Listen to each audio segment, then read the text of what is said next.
Bismillahirrahmanirrahim. Assalamualaikum warahmatullahi wabarakatuh. Innal hamdalillah nahmaduhu wa nasta'inuhu wa nastaghfiruh wa na'udzu billahi min shururi anfusina wa min sayyiati a'malina.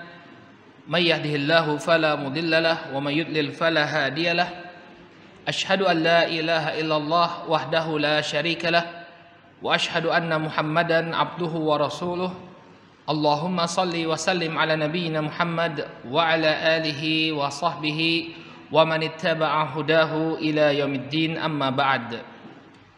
Bapak dan ibu-ibu kaum muslimin wal muslimat, jamaah salat maghrib yang semoga dirahmati oleh Allah.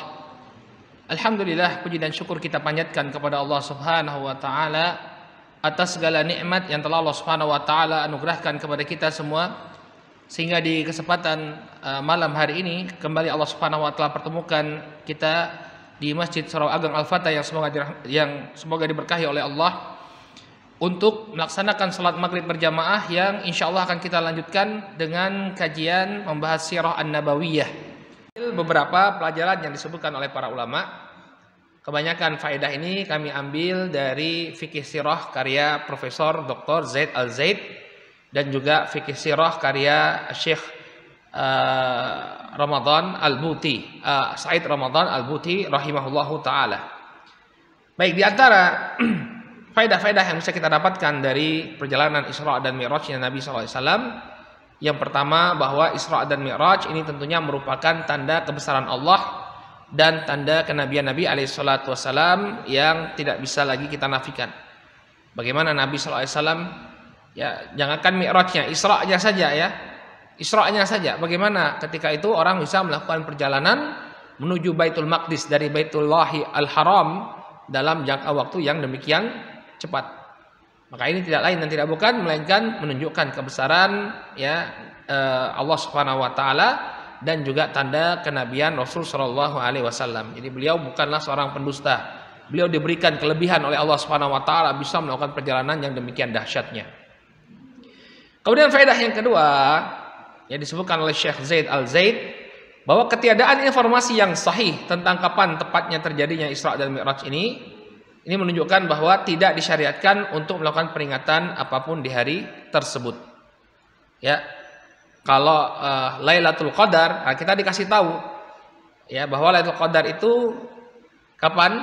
Di 10 hari terakhir bulan Ramadan. Makanya ada syariat kita disuruh mencari Lailatul Qadar. Taharrau Lailatul Qadri fi asyri awakhir min Ramadan. Kata Nabi alaihi salatu wasalam, ya, carilah Lailatul Qadar itu di 10 malam terakhir bulan Ramadan. Ya. Jadi ada waktunya. Demikian juga Idul Fitri, Idul Adha. Makanya kata Imam Ibnul Qayyim rahimahullahu taala dalam Zadul Ma'ad, beliau mengatakan walam yakun dalilun ma'lumun la ala syahriha wala ala asyriha wala ala ainiha. Tidak ada suatu dalil pun ya yang menjelaskan tentang kapan bulan terjadinya Isra Mi'raj. Bahkan bulannya kita nggak tahu. Wala ala asyriha. Tidak kemudian juga ada dalil yang menunjukkan di sepertiga bulan yang mana. Kalau Lailatul Qadar kan ada cluenya, ada petunjuknya. 10 malam terakhir bulan Ramadan. Ini 10 malam atau 10 hari itu nggak ada petunjuknya sama sekali kapan Isra Mi'raj. Entah itu 10 hari terakhir Sya'ban atau 10 hari pertama. Ya, wala ala ainiha, bahkan tanggalnya secara pasti nggak ada dalil sedikit pun yang menunjukkan. Ya, bal al-nuqul fi dzalika munqati'atun mukhtalifatun laisa fiha ma yuqta bih. Bahkan nukilan yang didapatkan tentang kapan terjadinya Isra Mi'raj itu sanadnya terputus atau dipersisihkan dan tidak ada yang bisa dipastikan tentang kapan terjadinya. Wala syuri'a lil muslimin takhsisu lailatil lati yudhannu annaha lailatul Isra bi qiyamin wala ghairihi. Maka tidak disyariatkan bagi kaum muslimin untuk mengkhususkan malam Isra dan Mi'raj yang dikira oleh sebagian orang bahwa itu adalah malam Isra dan Mi'raj ya dengan menghidupkan malamnya atau kegiatan yang lainnya. Jadi nggak ada yang spesial dengan apa yang disebutkan oleh sebagian orang tanggal 27 Rajab. Ya, Bikhilafi Lailatul Qadar, beda dengan Lailatul Qadar. Fa innahu qad thabata fi sahihain an Nabi sallallahu alaihi wasallam taharrau Lailatul Qadri fil ashril awakhir min Ramadan. Beda dengan malam Lailatul Qadar. Ada dalilnya, ada nasnya jelas. Nabi sallallahu alaihi wasallam mengatakan, carilah malam Lailatul Qadar itu pada 10 malam terakhir dari bulan Ramadan. Makanya kita diperintahkan untuk menghidupkan malam di 10 malam terakhir bulan Ramadan. Ya, sebagaimana hadis Aisyah radhiyallahu taala anha, Nabi sallallahu alaihi wasallam dikatakan oleh Aisyah, karena Nabi sallallahu alaihi wasallam idza dakhala al-ashr sadda mi'zarah wa aiqadha ahla wa ahya lailah. Dulu Nabi sallallahu alaihi wasallam di 10 malam terakhir bulan Ramadan, beliau mengikat kencang sarung beliau, kemudian membangunkan istri beliau dan menghidupkan malam beliau. Nah, kalau Isra dan Mi'raj itu ada keutamaan, pasti akan ada hadis yang berbicara seperti ini. Ya enggak? Dulu Nabi SAW menghidupkan malam Isra Mi'raj, pasti ada, tapi enggak ada sama sekali. Menunjukkan bahwa tidak disyariatkan sama sekali untuk melakukan ritual apapun di malam yang dikira sebagai malam Isra dan Mi'raj. Baik. Kemudian faedah ketiga, keutamaan air Zam-Zam. Air Zam-Zam inilah yang dipakai untuk mencuci kolbunya Rasul Shallallahu Alaihi Wasallam 2 kali. Ya, yang pertama ketika beliau berada dalam pengasuhan Halimah As-Sa'diyah, kemudian yang kedua ketika beliau akan naik ke atas langit untuk menerima sholat. Ya, ini keutamaan air Zam-Zam, kata Nabi Shallallahu Alaihi Wasallam. Ya, ma'u Zam-Zam lima syuribalah. Air Zam-Zam itu sesuai dengan niat orang yang meminumnya.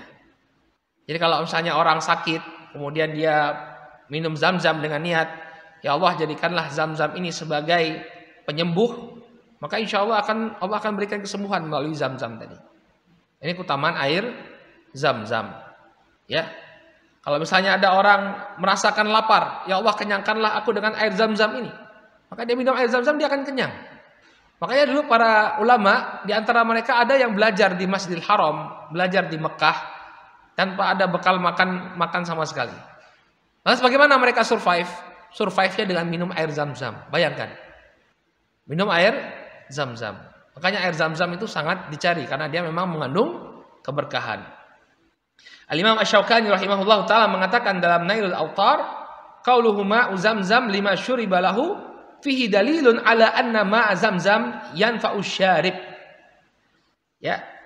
Ini dalil yang sangat jelas menunjukkan bahwa air Zam-Zam itu membawa manfaat bagi orang yang meminumnya. Li ayyi amrin syaribahu li ajlih.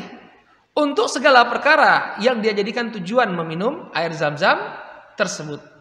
Kana min umurid dunya aw lil akhirah. Baik itu dalam urusan perkara dunia atau perkara akhirat. Misalnya dia sakit apa? Sakit pencernaan. Ya Allah, lambung saya sakit terus ini. Padahal mau Ramadan ini, mau puasa, minum Zam-Zam. Ya Allah, dengan Zam-Zam ini mudah-mudahan kau sembuhkan penyakit. Insya Allah sembuh. Ini kelebihan yang Allah berikan dengan air Zam-Zam. Li'anna ma fi qawlihi lima syuriba lahu min siyagil umum. Karena ucapan Nabi Shallallahu Alaihi Wasallam bahwa air Zam-Zam itu sesuai dengan niat meminumnya, maka ini lafadznya itu umum. Jadi untuk apa saja. Ya.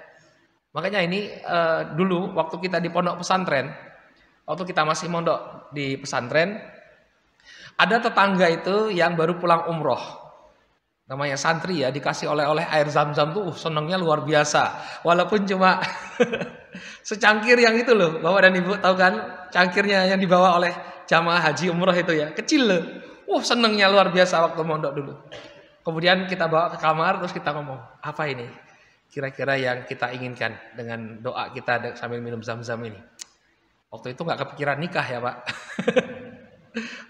Ini antum nanti kalau ada yang umroh bawa Zam-Zam, ini bisa dipraktekkan. Terus kemudian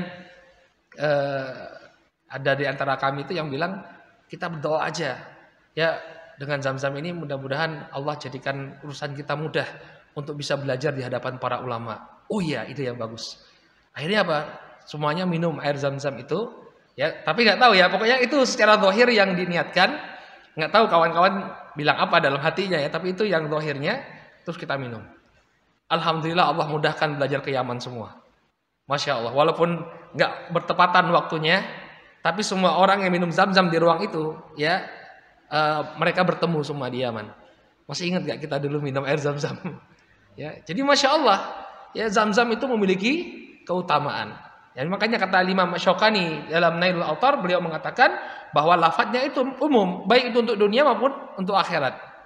Ya, misalnya mau nikah nih antum, adik-adik yang belum menikah nanti ya, sambil minum Zam-Zam, Allahumma zawwijni imra'atan salihatan. Ya Allah, nikahkanlah aku dengan seorang wanita yang salehah. Minum. Ya insya Allah Allah Subhanahu Wa Taala kabulkan. Dulu ada yang seperti itu ya. Ketika Allah berikan dia rezeki dari Yaman juga bisa umroh dari Yaman. Umroh dari Yaman kan cuma 5 juta. Haji itu cuma 15 juta. Saya nggak punya 15 juta jadi nggak bisa haji ya. Bisanya cuma 5 juta. 5 juta umroh ke Saudi, kemudian tapi bukan naik pesawat Pak, naik bus. Naik bus 2 malam dari Son'a ke Makkah. Nah itu tiap hari kan dapatnya Zam-Zam. Ya jadi ya waktu itu bulan Ramadan habis buka puasa kan namanya orang buka puasa ya. Buka puasa kan waktu istajabah juga kan. Buka puasa minumnya Zam-Zam. Terus minta dinikahkan dengan wanita salehah. Alhamdulillah dikabulkan. Ya Masya Allah. Makanya kita jangan meremehkan keberadaan air Zam-Zam. Inilah air yang dipakai untuk mencuci kolbunya Rasul Sallallahu Alaihi Wasallam. Ini keutamaan air Zam-Zam. Kemudian yang keempat, ketika Nabi Sallallahu Alaihi Wasallam itu diberikan pilihan ketika beliau sampai di Baitul Maqdis, kan beliau diberi pilihan mau minum susu atau mau minum khamar. Beliau alaihi salatu wasallam memilih untuk meminum susu. Maka kata Jibril alaihi salam, asabtal fitrah. Ya, apa yang menjadi pilihanmu ini sesuai dengan fitrah. Fitrah manusia yang masih bersih, dia akan menolak khamar. Makanya sebenarnya semua apa yang ada dalam ajaran Islam ini sesuai dengan fitrahnya manusia. Apa sih yang gak sesuai dengan fitrahnya manusia? Islam mengajak orang untuk mengibadahi Tuhan yang satu, bukan Tuhan yang banyak. Sesuai dengan fitrah manusia? Sesuai. Kenapa? Kalau ada banyak Tuhan, pasti fitrah kita akan nanti berkelahi Tuhannya nanti ya. Ada 2 nanti ini nggak senang nanti berkelahi Tuhannya. Tapi kalau Tuhannya satu, ya maka akan terjaga dunia. Ya semuanya kembali kepada satu Tuhan. Sesuai fitrah nggak? Sesuai fitrah. Ya. Misalnya Islam memerintahkan kita untuk berbakti kepada orang tua. Ya, tentu orang yang sudah dilahirkan oleh ibunya, dirawat oleh bapaknya, bapak yang menafkahi. Orang kalau sesuai dengan fitrah yang masih bersih, pasti dia akan mengatakan, oh orang ini banyak jasanya kepada saya, maka saya harus balas jasanya. Ya enggak? Kalau fitrahnya masih bersih. Ya, kecuali kalau sudah banyak kotoran-kotoran yang masuk ke dalam kepala dia. Tapi orang yang fitrahnya bersih, pasti dia tahu orang yang banyak jasanya, kita harus membalasnya dengan kebaikan. Makanya perintah untuk berbakti kepada orang tua, ini adalah perintah yang sesuai dengan fitrah. Temukan saja, apa perintah Islam yang nggak sesuai dengan fitrah? Semuanya sesuai dengan fitrah manusia. Makanya kata Syekh Al-Bukhti rahimahullahu taala mengatakan, ya kalau Islam itu didakwahkan dengan benar, dengan lurus, tidak ada campur aduk dengan adat tradisi. Islam yang murni ini kita sampaikan kepada kaum muslimin, insya Allah orang berduyun-duyun masuk Islam. Ya. Tapi dengan syarat Islam yang murni. Makanya Islam itu banyak orang yang masuk Islam itu di barat. Kenapa? Karena orang-orang yang mendakwahkan Islam di barat itu mereka berjalan di atas manhaj yang sahih. Ya, berada di atas manhaj akidah yang benar. Ya, menyembah satu Tuhan. Coba kalau misalnya kita boleh misalnya minta kepada kuburan. Orang barat mau nggak masuk Islam? Nggak mau. Ngapain? Ya, dulu kami mintanya kepada Yesus Kristus, kepada Nabi Isa, sekarang kok boleh minta ke kuburan? Kuburan sama Nabi Isa mana yang mulia? Nabi Isa. Lah kenapa kalian nyuruh kami meninggalkan minta kepada Nabi Isa, minta kepada Bunda Maria, tapi sekarang boleh minta ke kuburan? Nggak mau dia. Tapi coba kalau kita berada dalam akidah yang benar, boleh nggak minta ke kuburan? Nggak boleh. Oh ya benar.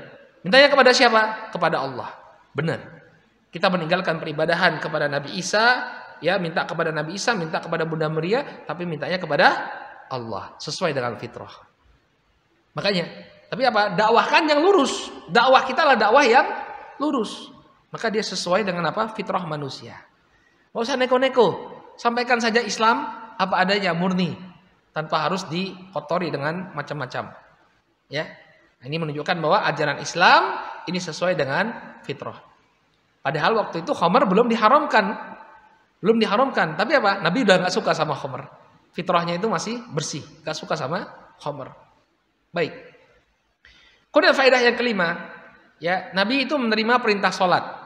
Ya, kemana? Dia bertemu dengan Allah Subhanahu Wa Taala di mana? Di atas langit.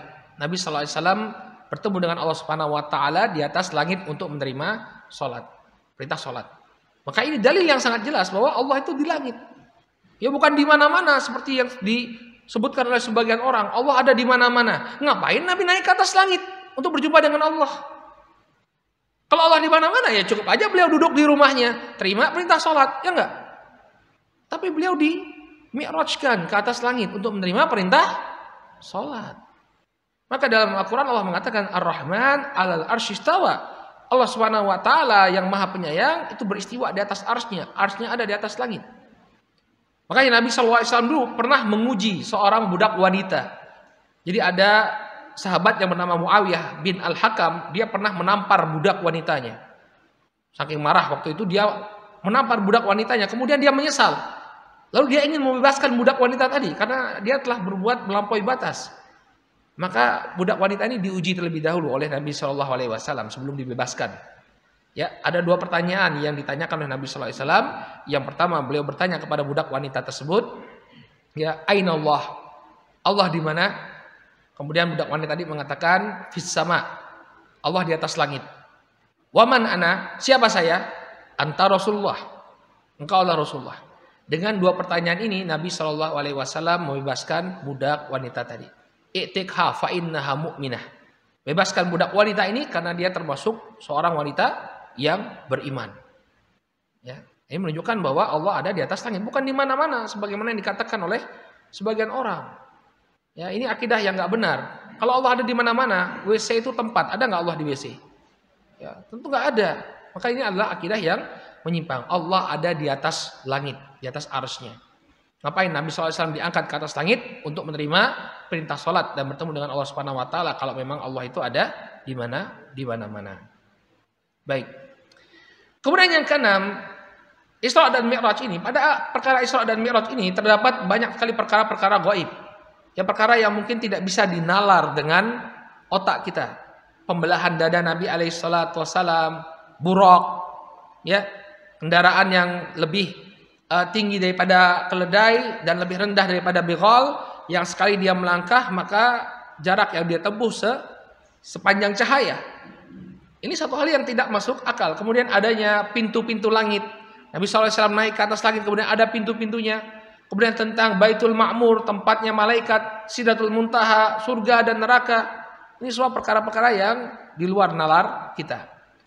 Makanya Al-Hafidz Ibnu Hajar mengatakan, "Fajami'u ma warada min syakki sadr wa istikhrajil qalb wa ghairi dzalika minal umur al-khariqah lil adah mimma yajibu taslim lahu duna ta'arrud li sarfihi an haqiqatihi li salahiyati al-qudrati fala yastahilu syai'un min dzalik."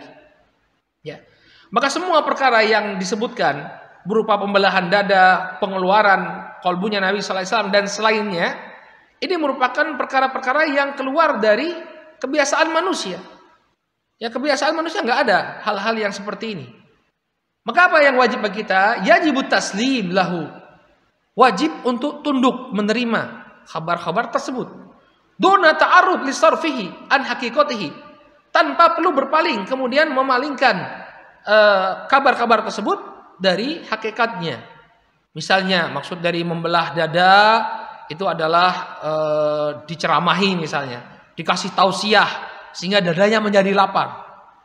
Ya, karena ada sebagian orang terutama yang mengikuti madrasah aqlaniyah, yang mengikuti pemikiran-pemikiran rasionalitas seperti Muhammad Abduh, ya, seorang ulama Al-Azhar, ya, disebutkan oleh Syekh Ramadan Al-Buti bahwa Muhammad Abduh termasuk yang menyelewengkan makna Isra dan Mi'raj.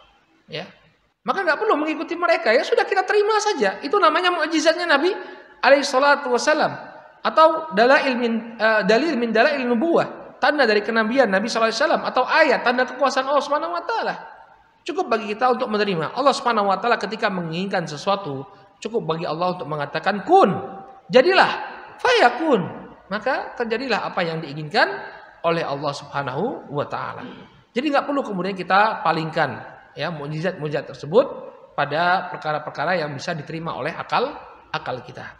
Cukup bagi kita mengatakan Allah Maha Kuasa untuk melakukannya, maka Allah melakukan apa yang Allah Subhanahu wa taala kehendaki. Baik. Kemudian yang ketujuh. Nah, ini berkaitan ya. Kenapa Nabi Shallallahu alaihi wasallam tidak langsung di-mi'rajkan langsung ke atas langit? Kenapa kok ada fase dari peristiwa Isra dan Mi'raj ini beliau ke Baitul Maqdis? Padahal kan kalau dari sisi kemuliaan, Masjidil Haram itu kan lebih mulia daripada Masjidil Aqsa. Kalau sholat di Masjidil Haram itu 1000 kali lipat. Kalau sholat di Masjidil Aqsa kalau saya tidak salah 500. Karena Masjid Nabawi 1000. Iya. Nah, kedudukan Masjidil Haram ini lebih utama. Tapi kenapa kok ada perjalanan menuju Masjidil Aqsa terlebih dahulu? Nah, tujuannya nanti ya ketika beliau kembali. Ya kalau misalnya beliau hanya bercerita, saya naik ke atas langit, nggak ada orang-orang Quraisy yang bisa mengkonfirmasi kebenarannya, ya nggak? Karena nggak ada, masa musyrikin pernah ke surga kan? Nggak pernah kan? Nggak pernah mereka ke Baitul Ma'mur kan? Sehingga apa yang diceritakan oleh Nabi Shallallahu Alaihi Wasallam ini tidak ada yang bisa mengkonfirmasi kalau beliau langsung naik ke atas langit, ya. Tapi kalau beliau ke Masjidil Aqsa terlebih dahulu, melihat bagaimana keadaan Masjidil Aqsa, pintu-pintunya, tiang-tiangnya, ketika dia kembali ke kota Makkah, ada orang-orang yang bisa mengkonfirmasi ya apa yang dilihat oleh Nabi Shallallahu Alaihi Wasallam. Kenapa? Karena mereka juga sudah pernah ke Baitullah, ya, ke Baitul Maqdis. Tapi ya tetap saja ya useless. Ya namanya tidak beriman ya tidak beriman. Kalau Allah Subhanahu wa taala belum berkehendak untuk memberikan hidayah, mereka tetap saja. Walaupun apa yang diceritakan oleh Nabi Shallallahu alaihi wasallam sama dengan apa yang mereka lihat dari Baitul Maqdis, tetap saja mereka tidak mau beriman. Baik. Kemudian yang ke-8. Nah, ini yang relevan dengan keadaan kita sekarang. Ya, beberapa malam belakangan ini ya orang-orang Israel, orang-orang Yahudi di Israel ya mereka melakukan tekanan-tekanan kepada kaum muslimin. Mereka itu nggak senang kalau kaum muslimin itu menunjukkan syiar. Kan kemarin kan malam 27 Ramadan, kaum muslimin berkumpul untuk mencari Lailatul Qadar. Dan bahkan bukan malam 27 saja, sebelum-sebelumnya di 10 malam terakhir ini luar biasa kaum muslimin berkumpul di Baitul Maqdis. Ya. Nah, makanya ketika mereka berkumpul untuk melaksanakan ibadah semacam ini, ya orang-orang Yahudi nggak suka. Ya. Tapi kumpul-kumpulnya itu untuk ibadah ya. Kalau kumpul-kumpulnya main karambol nggak takut orang Yahudi ya. Atau kumpul-kumpulnya itu konser dangdut, insya Allah nggak dibubarkan oleh orang-orang Yahudi. Coba aja buat konser dangdut di Baitul Maqdis, senang orang Yahudi. Tapi karena kumpul-kumpulnya ini untuk apa? Menyembah Allah Subhanahu wa taala, ya, menunjukkan persatuan dan syiar Islam, maka mereka tidak suka. Makanya peristiwa Isra dan Mi'raj ini mengingatkan kita kembali tentang posisi pentingnya Baitul Maqdis. Jangan dilalaikan. Baitul Maqdis itu hendaknya kita berupayakan ya. Kita punya cita-cita untuk mengembalikan Baitul Maqdis ke tangannya kaum muslimin. Lepas dari cengkeramannya orang-orang Yahudi laknatullah alaihim. Harus ada upaya dari kaum muslimin. Jangan dilupakan, Baitul Maqdis adalah tempat mulia. Baitul Maqdis adalah kiblat pertama kita sebelum Allah pindahkan ke Baitullah Al-Haram, ke Ka'bah di Masjidil Haram. Harus ingat kaum muslimin semuanya, mereka harus punya cita-cita bagaimana caranya agar Baitul Maqdis kembali ke tangan kaum muslimin. Baik. Kemudian dari kisahnya Nabi SAW ketika beliau naik ke atas langit, beliau bertemu dengan banyak para nabi.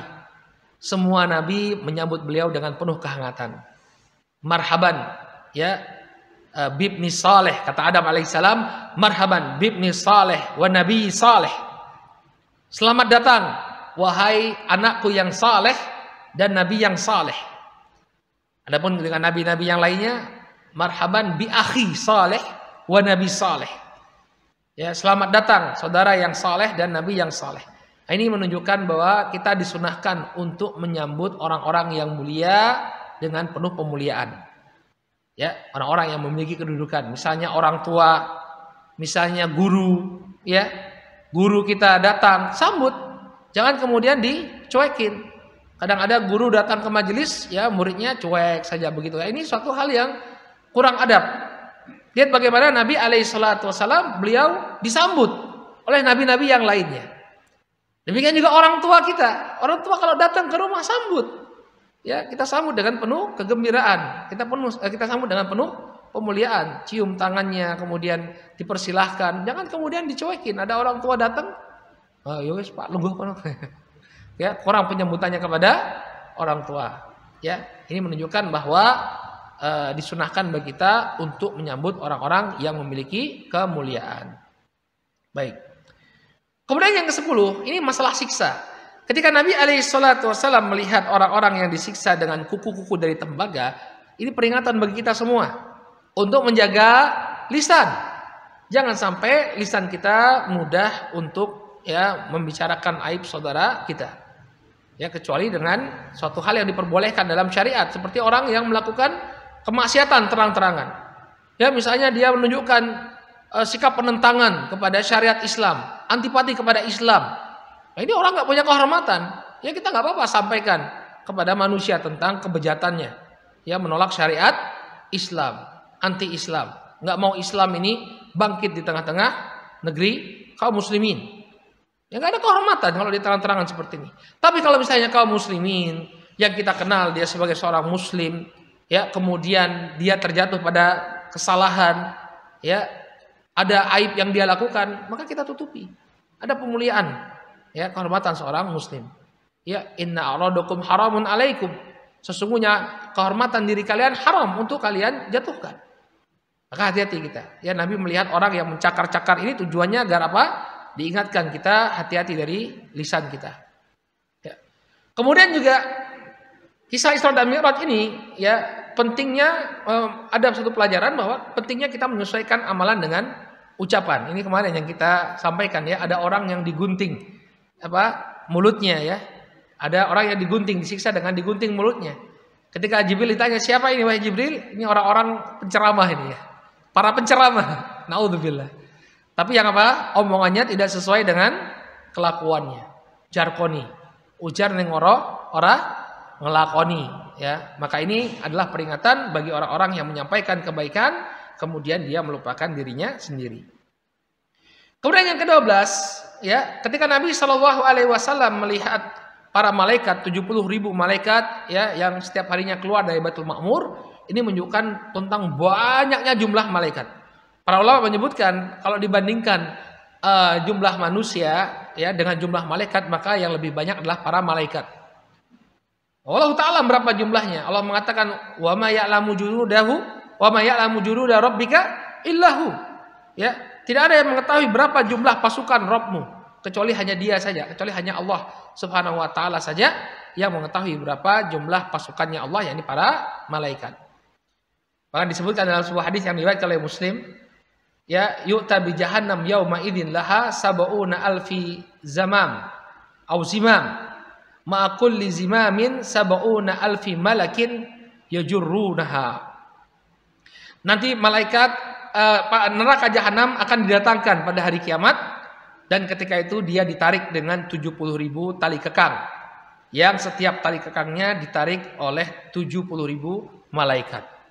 Besarnya neraka jahanam ya. Jadi untuk menarik neraka jahanam itu 70.000 tali kekang diperlukan, yang masing-masing tali kekang ditarik oleh 70.000 malaikat. 70.000 kali 70.000 4,9 miliar malaikat. Luar biasa. Ya, ini hanya malaikat yang bertugas untuk menarik tali kekang neraka jahanam, bukan malaikat-malaikat lainnya, belum termasuk malaikat lainnya. Baik, kemudian 13, faedah yang ke-13 tentang tingginya kedudukan salat wajib yang 5. Ya, jadi ini bukan sembarangan salat wajib yang 5 ini. Ada beberapa kedudukan salat wajib yang 5 dalam kisah Isra dan Mi'raj. Disebutkan oleh Syekh Muhammad bin Shalih Al-Utsaimin rahimahullahu taala dalam Syarhul Mumti' bahwa dari peristiwa Isra Mi'raj kita bisa mengetahui keistimewaan salat 5 waktu. Yang pertama, diwajibkannya itu langsung. Jadi bukan nggak pakai perantaraan. Allah Subhanahu wa taala langsung memerintahkan Nabi untuk melaksanakan sholat 5 waktu.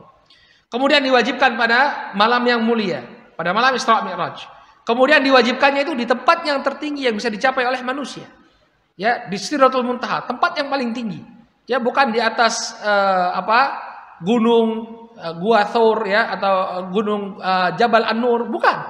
Tapi bukan di Jabal Tursina sebagaimana Nabi Musa alaihissalam menerima wahyu dari Allah, tapi di Sidratul Muntaha, menunjukkan ketinggian sholat. Kemudian ketika diwajibkan pertama kali, kata Syekh Muhammad bin Shalih Al-Utsaimin, ketika diwajibkan pertama kali sholat itu 50 waktu, jumlah yang sangat banyak, menunjukkan bahwa sholat adalah amalan yang sangat dicintai oleh Allah Subhanahu wa taala. Sehingga 50 waktu sholat yang pertama kali disyariatkan oleh Allah Subhanahu wa taala. Kemudian faedah selanjutnya, bahwa boleh bagi kita untuk memberikan nasihat kepada orang yang terlihat membutuhkan nasihat walaupun dia tidak memintanya. Ya, seperti Nabi Musa alaihissalam memberikan nasihat kepada Rasulullah tentang jumlah rakaat sholat. Nabi nggak meminta pertimbangan Nabi Musa.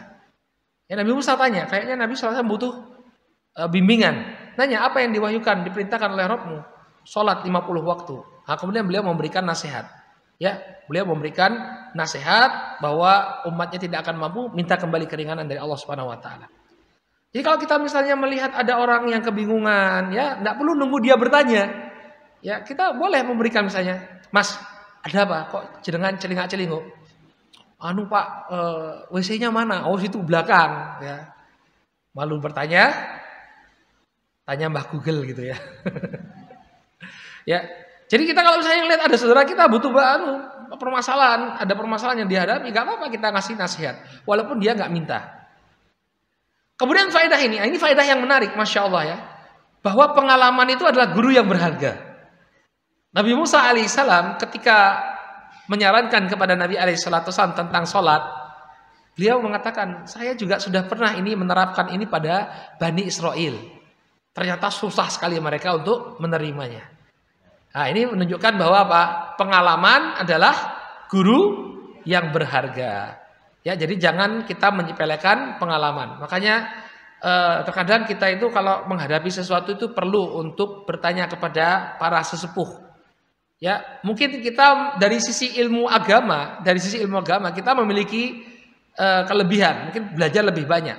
Tapi dari sisi pengalaman hidup, mereka mungkin berkali lipat dari kita. Ya, kita biasa hidup di suasana yang enak. Orang tua dulu mungkin banyak menghadapi banyak permasalahan. Ya, pengalaman hidupnya jauh lebih banyak. Maka nggak apa-apa kita bertanya kepada mereka, berbagi pengalaman. Makanya saya itu senang kalau duduk sama orang yang lebih tua. Ngobrol tentang suatu tempat, cerita. Kenapa? Karena banyak pengalaman yang dihadapi oleh mereka yang mungkin kita nggak dapat itu dalam hidup kita. Baik, ini pengalaman adalah guru yang berharga. Kemudian faedah yang ke-16, kita bisa melihat bagaimana kasih sayang dan perhatian Nabi Musa alaihissalam dan Rasulullah kepada kaum muslimin. Ini yang kita sebutkan kemarin, hendaknya menjadi karakter kita. Sayang kita kepada saudara kita sesama muslim. Kebaikan apa yang bisa kita berikan kepada mereka, kita berikan. Kesulitan apa yang bisa kita hilangkan dari mereka, kita coba untuk menghilangkannya. Kemudian yang ke-17, bahwa rahmat dan kemurahan Allah atas umat ini ya tampak sekali, di mana waktu sholat yang 50 kali diringankan oleh Allah menjadi 5 kali.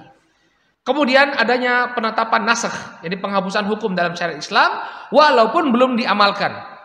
Ya, sholat 50 waktu itu belum sempat diamalkan, tapi sudah dihapus terlebih dahulu hukumnya oleh Allah, diubah menjadi sholat 5 waktu.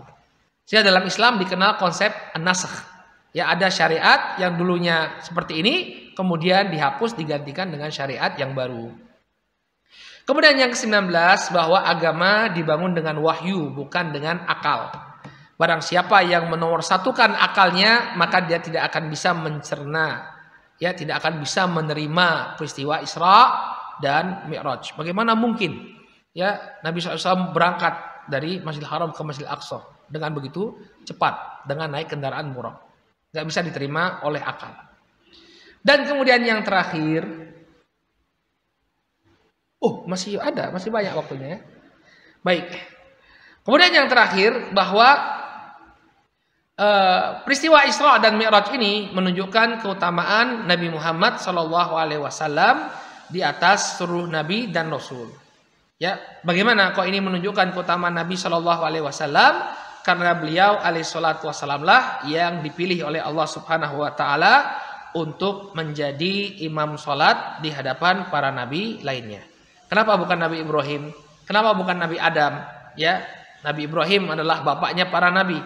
Ya, di mana beliau para nabi itu lahir dari beliau, ya, keturunan Ismail dan Ishak ini banyak yang diangkat menjadi nabi. Ya, kenapa beliau tidak dijadikan sebagai imam? Demikian juga kenapa Nabi Adam sebagai nabi yang paling tua? Ya, bahkan bukan hanya nabi yang paling tua tapi manusia yang paling pertama. Kenapa beliau tidak diperintahkan untuk mengimami? Tapi mengapa Nabi SAW yang diperintahkan? Ya, ini menunjukkan keutamaan Nabi SAW bahwa beliau adalah nabi akhir zaman. Syariat beliau berlaku bagi umat, ya, setelah beliau tidak ada lagi yang berlaku syariat daripada para nabi. Kalau para nabi diutus pada kaumnya sendiri, adapun Rasul sallallahu alaihi wasallam diutus kepada seluruh umat manusia hatta qiyamis saah, sampai datangnya hari kiamat. Ini menunjukkan keutamaan Nabi alaihi salatu wasallam. Baik, Allah taala alam bisawab, ya. Alhamdulillah kita telah jelaskan beberapa hikmah dari peristiwa Isra dan Mi'raj, dan masih banyak lagi hikmah-hikmah lainnya yang disebutkan oleh para ulama. Tapi kita cukupkan dengan menyebutkan 20 hikmah dari peristiwa Isra dan Mi'raj ini. Dengan demikian selesai pelajaran kita pada hari ini, dan ini mungkin akan menjadi kajian kita terakhir di bulan Ramadan. Tapi insya Allah nanti pasca Id kita akan kembali melanjutkan dengan pembahasan yang baru, yaitu Bai'atul Aqabah. Ya, Bai'at Al-Aqabah. Yani ini janji setia dari para sahabat yang merupakan penduduk Yathrib atau penduduk Madinah kepada Nabi SAW, yang menjadi pondasi beliau untuk kemudian hijrah menuju kota Madinah. Baik, kita cukupkan dulu sampai di sini, ya. Selamat berbuka puasa, mudah-mudahan Allah Subhanahu wa taala menerima amalan-amalan kita. Bertemu lagi kita insyaallah ba'da Id, nanti akan ada pengumuman dari pihak takmir. Kita cukupkan sampai di sini. Subhanakallahumma wa bihamdika, asyhadu an la ilaha illa anta, astaghfiruka wa atubu ilaik. Billahi taufiq wal hidayah. Assalamualaikum warahmatullahi wabarakatuh.